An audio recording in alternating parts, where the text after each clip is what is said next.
Industriels, politiques, autorités militaires et combattants, tous ont un rôle clé lors des opérations. Ils sont venus en parler pendant le colloque du 22 novembre, regard sur une année d'engagement opérationnel, retour avec eux sur les temps forts de 2011. Parce que l'on ne s'improvise pas militaire, parce qu'une armée qui se déploie, une troupe qui se déploie, aussi modeste soit-elle, c'est un héritage de culture, de comportement, de réflexes, de tradition, de discipline, de valeurs, qui donne aux armements employés la certitude de l'être à bon escient. La Libye, la Côte d'Ivoire et l'Afghanistan ont attiré l'attention des médias cette année, mais on ne peut pas réduire l'engagement des armées à ces trois seuls théâtres, même si jamais ce sont des théâtres majeurs.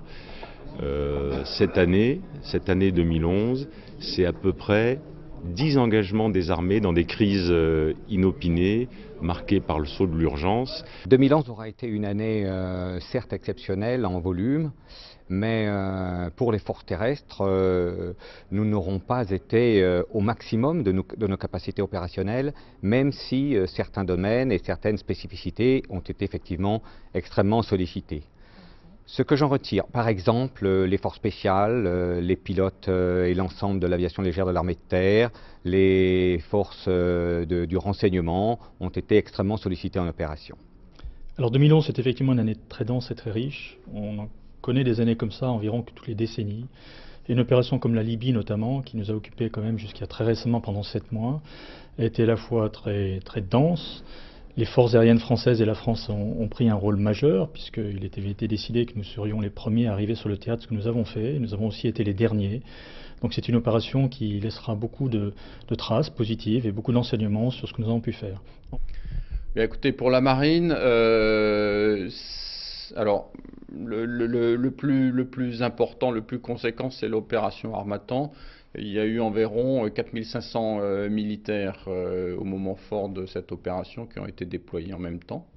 Donc c'est un chiffre assez conséquent.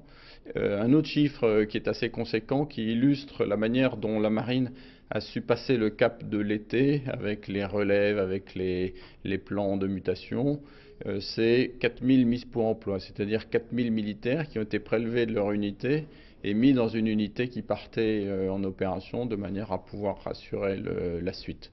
Donc 4000, c'est un chiffre assez conséquent aussi. Ce sont les mêmes équipes qui, depuis 3 ans, s'efforcent de répondre aux attentes des forces sur le terrain, donc en opération extérieure, en urgent opération, et leur livrer, selon le fameux triptyque, les meilleurs matériels le plus vite possible, aux meilleures conditions possibles de coût et de délai. Et ça veut dire qu'il fallait qu'on mène ce combat en parallèle de l'exécution normale de nos grands programmes. Vous savez que cette loi de programmation est une loi dite de production. Beaucoup de matériels sont livrés et ces matériels sont aussi utilisés en opération. Songez au VBCI, songez au Tigre. Depuis 3 ans, c'est, je pense, l'un des principaux défis. C'est être capable de travailler sur ces boucles courtes avec les forces pour répondre aux besoins immédiats du terrain, tout en faisant en sorte que les grands programmes se déroulent et se déroulent en respectant les objectifs qui nous sont fixés. Le premier enseignement, c'est qu'on doit inscrire notre action dans la durée. Nous avons les Français ont utilisé des scalps qui le programme a été lancé il y a maintenant 15 ans. Des hottes ont été tirés en Libye et en Côte d'Ivoire alors que ce programme n'est plus en production depuis 10 ans et ont fonctionné parfaitement bien.